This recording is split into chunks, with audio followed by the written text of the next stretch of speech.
ఈ 21 అవతారాల్ని ఒకసారి వింటే చాలు, వాటి పేర్లు విన్నంత మాత్రం చేత విష్ణు ప్రీతికి పాత్రుడవుతాడు. వేరొక్కసారి జాగ్రత్తగా వినండి. మొట్టమొదట ఆదినారాయణుడు, సనకసనందనాదులు. దాని తర్వాత వచ్చినటువంటిది యజ్ఞవరాహావతారం. యజ్ఞవరాహావతారం తర్వాత నారదుడు.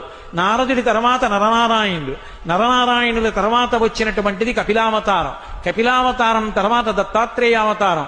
దత్తాత్రేయావతారం తర్వాత యజ్ఞావతారం.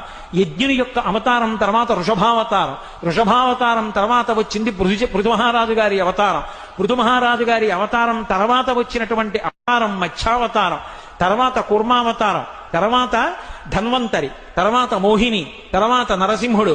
తర్వాత వామనమూర్తి. తర్వాత పరశురాముడు. తర్వాత రాముడు. తర్వాత బలరాముడు. బలరాముడి తర్వాత కృష్ణ భగవానుడు. కృష్ణ భగవానుడి తర్వాత బుద్ధావతారం. బుద్ధావతారం తర్వాత కల్కి అవతారం. ఏకకాలంలో 2 అవతారాలు ఉంటూ